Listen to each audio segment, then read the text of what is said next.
Well, hello everybody.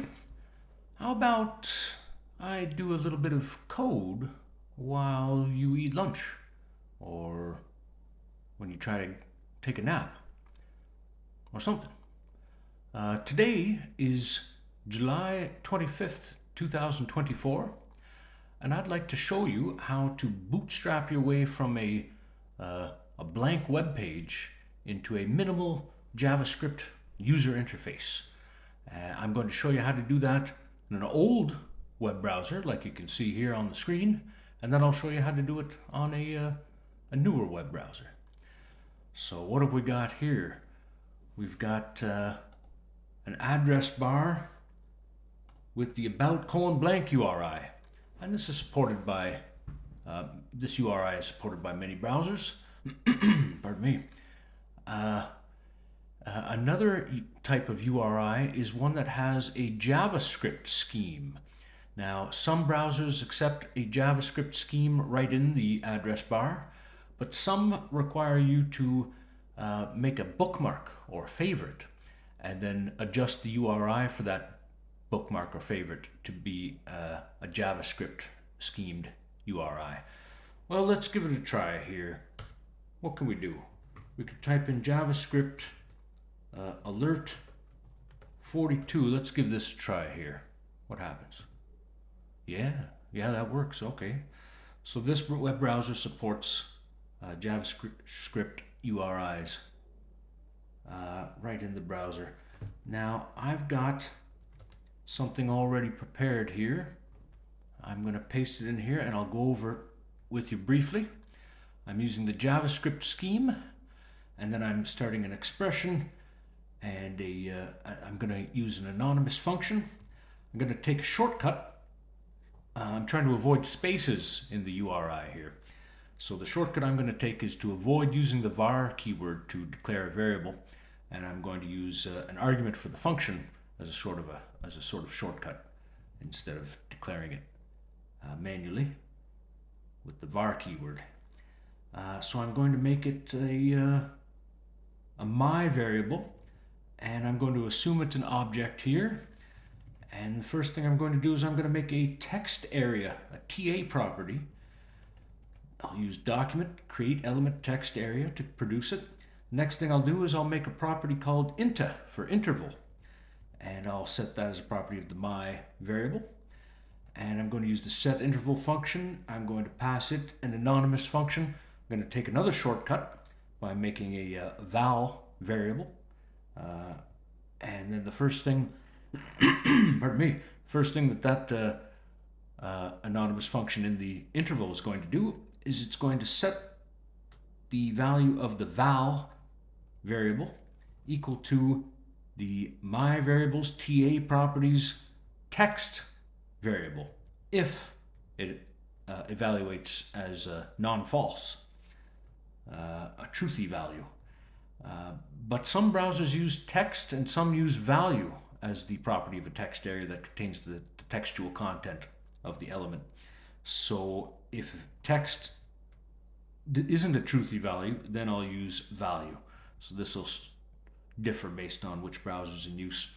Then the next thing I'll do is I'll check if for the val string, the substring beginning at the 0th first position, 1 character long, if that is a left curly brace, and if the val string does not equal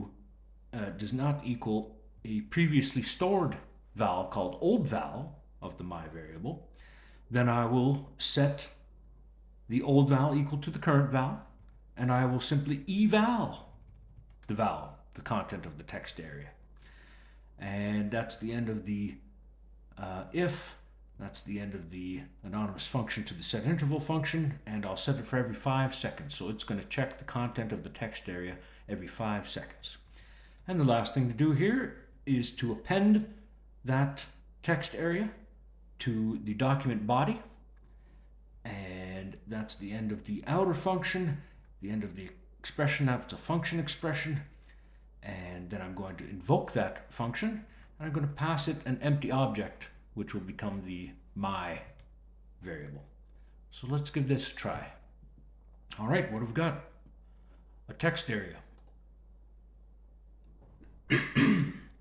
All right, how does this work here? Well, I'm going to type in alert 42 in here, and I'm going to use the right curly brace at the end, but I've skipped the initial left curly brace because I don't want it to execute just yet. Now I've got it perfect, I think, other than the missing curly brace. If I make any JavaScript errors in here, the page could get an error, and then it might break my interval that's checking the content every so often. So I really want to get this right for now. I have no error catching mechanism in place. But this looks okay, so let's give it a try here. Aha! Right away, I happen to be close to the 5 seconds, so it executed the code, but now it has set that value equal to my.oldval, and so it shouldn't execute again because even though it's checking the content every 5 seconds, it's stored the previous value and it hasn't changed. So if I want something different to happen or I want to execute it again, I have to change at least something. So I'll just add a space here. And then it fired again. All right. So that's how that works. Every 5 seconds it executes what you've got as long as you start it with a curly brace. But that's pretty cumbersome. It would be nicer if we could bootstrap our way into having something a little better than that every 5 seconds. So what can we do here? First things first, this is very small to look at, so maybe I'll make it a little larger here.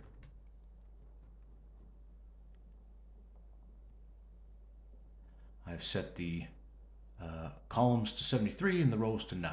I think that is a little easier to look at.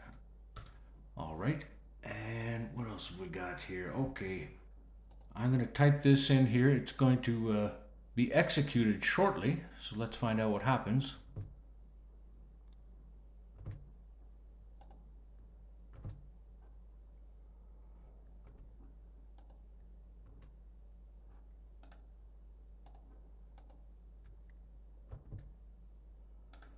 Oh, I seem to have lost my ability to paste here. Bear with me a moment, please.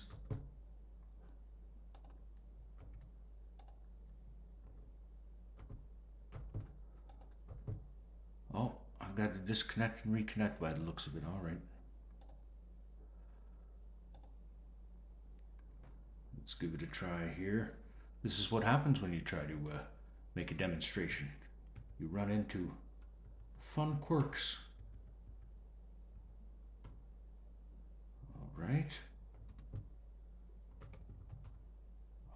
Okay. Are we back here? All right. Looks like we might be back. All right, let me try this again. Copy, click in here, paste. That's better. All right. Okay, what just happened here? The word run just appeared at the bottom here. So what went on? Okay, this code took the my variable and it took the text area and it set its ID to my.ta for my text area. And then it made a my.div as a div element. And then it set the content of that div element to include a p element. And that p element has an onClick attribute. And that onClick attribute is a function. It's going to call a function and take a shortcut here with the my.ta. The my.ta, it's going to go ask the document for the element having the my.ta ID, and it will store that to the my.ta variable. Now you see what I've done here is I've already got some escaping happening in my JavaScript string up here. So I've escaped some double quotation mark in the HTML, but now I'm even a layer deeper, and so I'm escaping that second level of quotation mark with ampersand QUOT semicolon. And I've done that before this my.ta and after it. So that's the string argument that I'm passing to the get element by ID, and it's funny enough, if you had to escape another level, you would take this ampersand here and you would use an ampersand, AMP semicolon, to escape the ampersand. And I've actually had to do that on the original page that has all this code that I'll show you at the end of the video. All right, next thing we do is the same thing as we did in URI. We've got the myTA variable now, so we're just going to evaluate its content in the same way here. Eval myTA text, then myTA text, otherwise myTA value. And that's all that this run does. And then I've added it to the document here. So let's give it a try. All right. One difference here is because this is in the onClick attribute of the run P element, paragraph element, it doesn't have access to the my variable anymore because it's not in the same scope. It's in the scope of the page as opposed to the scope of this original anonymous function that I set up in the URI, in the address bar. So how can we see evidence of that?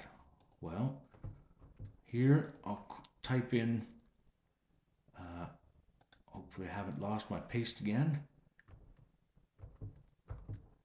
Oh, gee, it seems I have. Well, this hasn't happened before, even the previous time I made this video. Well, let's see here. Okay, let's give it another try here. Over here, copy this, paste it into here. All right, what am I doing here? I'm going to alert and I'm going to show the type of the my variable. But I'm going to run this, and so it doesn't have access to the my variable. Let's find out. Undefined is the type of my. But if I go back and use the interval method of executing the JavaScript, it does have access to my. So here's the same thing, but with the curly braces. And then 5 seconds elapsed, and it finds that my was an object. Anyway, that's just a fun little difference between the two different kinds of methods of invoking the content of this text area as JavaScript. Well, this has all been fun, but it's a little cumbersome to get here. So it'd be nice if we could save our position. To do that, we could type this whole page as a HTML document. But what if Notepad is broken, or WordPad, or Write from Microsoft? Well, maybe we can do it right from the page. And in fact, there is a way. So I'm going to paste that over here. And let's review it here. What is this? Making an anonymous function. I don't like to pollute scopes. And I'll make a function called IE6save. It'll make a doc and an iframe variable. It'll make an iframe element. It'll set its source to be about blank, which is the page that we started on, so it's going to be in the same sort of security zone. And iframe style, I'll just make it visible with a border of 1 pixel and width of 5 pixels and height of 5 pixels, just so we'll see something on the page once it's added. I add the iframe, and then I use idoc as a shortcut to the iframe's content window document property. And we open that document and we write to it this doc type HTML portion with a new line, followed by document.documentElement.outerHTML, which will be all the HTML of the page. And then we close that and we use this special browser specific feature, exec command with save as and true and a suggested file name of jspage.html. And then we add that iframe. And down here, what have we got here? Outside of that IE6_save function, I make a div and an onClick. And here I take the value of that function, I take the string of that function, and then I use a roundabout way to replace its new lines with spaces. Well, it was nice for us to look at all these new lines up here, but maybe we don't need all of that in the HTML. So I'm replacing that with spaces, and then I'm using another replace technique to replace quotation marks with the ampersand QUOT semicolon substitution, and that'll be the on-click text that I set for an element later on. Here I've made a div, and I've set its inner HTML to be a p element, and I'll set the on-click attribute to be all that on-click string that I just generated a moment ago. I'll also give it an ID called save page, and the text will read save page, and I will append that div to the document. So this is the end of the anonymous function that avoided the scope pollution. And let's give it a try here. If I click run, we should get a new element on the page. There it is, save page, down below here. Well, what happens if we run it? Click it. Ah, looks like it's doing something. We've been prompted to save it as a file called JS page. I'm going to add an extension there, and we'll save that here. Okay, did that work? I don't know, let's check it out. Let's look in my documents here. There it is, jspage.html. Oh, information bar. Okay, there's a warning here, another warning here. It's telling me about the JavaScript on the page, basically. I'm going to allow it. Another warning. I'm sure that I want to let it through. And there we have, here in the address bar, you see I'm on my saved page, but it's got all the content that was on the previous page. And in fact, if I scroll down here, here's this little tiny 5x5 iframe with the one border. Anyway, so that worked out. So we could then, now we've got a bootstrapped tiny little playground here, and we could add to it, extend it, and then save our iterations as files if we wanted to. Well, this has all been good fun for the old web browser, but what about a new web browser? So let's explore that. We can do the same thing here. Let me use this other mouse over here. I'll go over here, and I'll get out of full screen, and then I'll get back to another page where I have this ready to go. Let's go into here. Here's the code that I've been using on this page here. Oh, I have to go back here. Here's the code that I'll be using in this video here. So I've already shared much of this stuff here, all the way down to the IE6 save function. That's at sha0.net/codewhile/codewhile001.html. That's the first episode here. And what's next? Okay, so we can do the same thing in this newer web browser. So for convenience, I'm going to take all that, I'm going to copy it.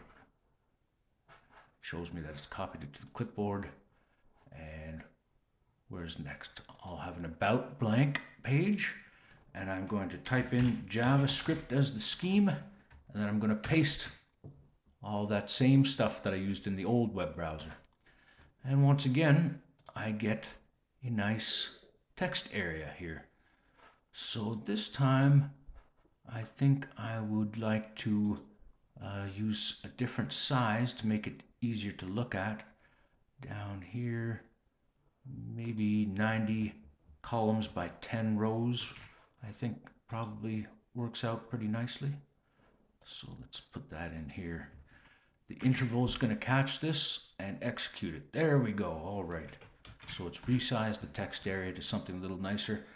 And what else have we got? We want to redo that run thing that we can click on here. That's over here, I believe. I'll copy that and put it back over here. So now we should get a run element. That's just the same stuff as the old web browser. And there it is. All right. Let's have a sanity check here. Alert sanity. Oh, I like double quotes. Alert sanity. Let's give this a try. Sanity. Oh, that's good. All right. Let's get rid of that. And the save feature is a little different for this newer web browser than it was for the old web browser that I showed. This time it's all this business here, which I'll go over with you in just a moment here. I'll paste this in here. All right, what do we... Oh, I refreshed the page. That was a mistake. I guess I better do it again here. It's fun. Just the tiniest misclick, misfire can set you back. Oh, I've done it again. Okay. Don't use the scroll wheel on this mouse on this browser. Okay, that's a good lesson learned. Funny it didn't strike me before this moment, but oh well. Okay, we get the text area. We go down to here, make it better to look at. This resize here. Put that in there. Wait for it to resize, clear that out. And then I got the run, set up the run piece. Paste that in there. Get a little run in a moment. All right, clear that out. And what's next that I was just about to go over with you before I ruined everything? Copy that, go back to here, and don't use the scroll wheel this time. Use the arrow keys. Okay, so here's a counterpart for the ia6_save function, but it's for this this newer browser. It's called prepare save, and I've got doc HTML and save page. With save page, I'm just getting an element that has an ID of save_page, and then just like in the old web browser, taking this doc type HTML, a new line, and following it up with the outer HTML of the document element of the document, the page, cloning all the HTML basically. And then next thing I do here is this time, this save page, I'm assuming that it's going to be an A element. I'm going to set an attribute, the href attribute on it, to this funny business here. It's a URI with the data scheme. So we have the word data, a colon, and then text/HTML as a sort of a content type, and then a semicolon, character set equals UTF-8 char set, and a comma. Then after that, I take all of the HTML with the doc type HTML prefix, and I run that through encode URI component, and that's what's going to be in the href of the A element. So that's what that function does. Down here, I make an onClick variable, and it's going to have all of that nice content of that function that we just looked at. And just like in the old web browser, I'm going to take that function, take its string. I'm going to replace the new lines with spaces just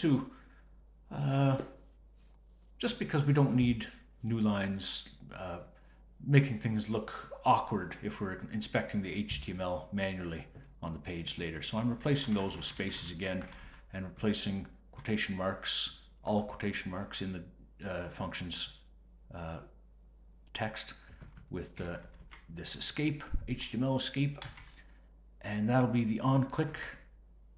I make a prep div, and inside prep I make a P element, and I set its onClick to be what was just established a moment ago, and I give it an ID of prepare_save, and the text will read prepare to save page. And then I make another div, and that's the one that's going to have the A element inside of it with the save _page ID, and it's going to have a suggested file name of page.html, and the text will read save page. And then I add both those divs, the prepare div and the save div, and that'll be what all that does. So what happens if I run it here? There we go. We get a prepare to save page P and a save page P element. So does it work? All right. What happens if we click prepare to save page? Aha! It took the content of the page and it prepared a URI with the data scheme, and it set that as the href for this save page. Well, does it work? Let's find out. Aha! It prompts us to download it as page.html. Okay, can we do it? Download it, downloading, download it, open. Okay, another window opened up here when I opened up my saved page, page.html, and here it has most of the same content here. It doesn't have the content of the text area, but that's okay. It's still not starting from scratch. We've still got our minimal user interface here. So once again, I'll do an alert for hello, and we'll run this, and the page says hello. And we can prepare to save the page, and we can save our next iteration. So I hope that was enjoyable for you, and I'll hope to see you again in another little code while. Take care.